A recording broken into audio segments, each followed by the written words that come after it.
আসসালামু আলাইকুম এভরিওয়ান, আশা করি আপনারা সবাই ভালো আছেন আল্লাহর অশেষ রহমতে এবং আপনাদের দয়াময়ে আমরাও বেশ ভালো আছি। আমি রক্সি সাবরিন ব্লগস থেকে নতুন আরেকটা ভিডিও নিয়ে চলে আসলাম। ভিডিওটা আমার কালকের অবশ্য এডিটিং করা, আজকে সেই ভিডিওটা আপনাদের মাঝে শেয়ার করতেছি। যে আমি যেটা করি আপনাদের মাঝে সেটা হচ্ছে শেয়ার করার চেষ্টা করি। সো আপনারা সবাই ভালো আছেন, যে যেখান থেকে আমার ভিডিওটা দেখতেছেন না আপনাদের সবাইকে অসংখ্য ধন্যবাদ। প্রতিদিনের মতো আজকেরও হচ্ছে যে নাস্তা দিয়ে ভিডিওটা শুরু করতেছি। এই তো বিকালের নাস্তা খেয়ে আমি এখানে অবশ্য রান্না বসাই দিছি।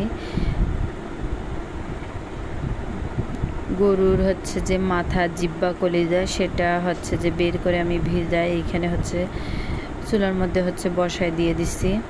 এইখানে অবশ্য কষাইতেছি। আর রান্নাটা যে যার মতো করে হচ্ছে যে রান্না করে খেতে ভালো লাগে তাদের মতোই রান্না করে খাওয়ার চেষ্টা করে।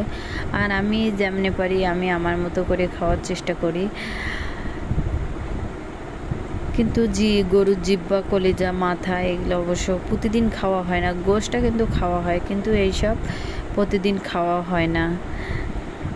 আর এই চুলার মধ্যে অবশ্য পটল দিয়ে মাছ, এখানে আমি তেলাপিয়া মাছ বসাই দিয়েছি। আর আপনারা যে যেখান থেকে আমার ভিডিওগুলো দেখেন আপনাদের সবাইকে অসংখ্য ধন্যবাদ। আর আপনাদের ভালো লাগা থেকে একটা লাইক দিবেন আর চ্যানেলটিকে সাবস্ক্রাইব করে অবশ্যই পাশে থাকবেন।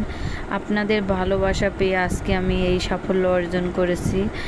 আর এত পরিমাণে আপনারা আমাকে ভালোবাসেন যেটা না বলা নয়। আর মেয়েটার দুষ্টামি তো সারাক্ষণে, রুমের মধ্যেও দুষ্টামি, বাইরেও দুষ্টামি, সব জায়গায় তার দুষ্টামি ছাড়া কিছু নেই। তাই রেডি হয়ে মেয়ের আবদারের জন্য পূরণ করতে গিয়ে এইদিকে চলে আসলাম। সে নাকি হচ্ছে যে নান রুটি খাবে, তাই এদিকে চলে আসছি। সেটাও কিছুই খাচ্ছে না, শুধু হুদায় এইসব বলে।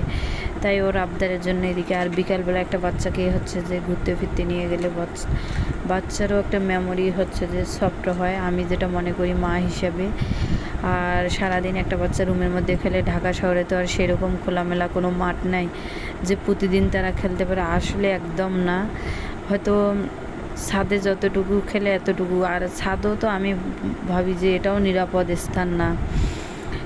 সো বিকালবেলা একটু বাইরে নিয়ে আসি। এই তো মেয়ের আবদারের জন্য এইখানে হচ্ছে যে চলে আসছি।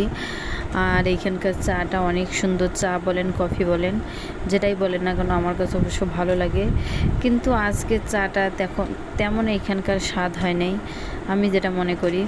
মানে চায়ের মধ্যে যে একটা লোভনীয় হচ্ছে প্রলেপ থাকে স্বরের মাখনের, সেটা নাই, এজন্য খাইতে তেমন একটা ভালো লাগতেছে না।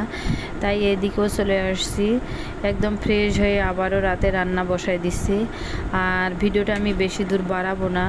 যে যেখান থেকে আমার ভিডিওগুলো দেখেন সবাইকে আন্তরিক ভালোবাসা ও অভিনন্দন। আর আপনাদের সাপোর্ট পেয়ে আজকে এত দূর পর্যন্ত। আজকের ভিডিওটি এ পর্যন্ত। আল্লাহ হাফেজ।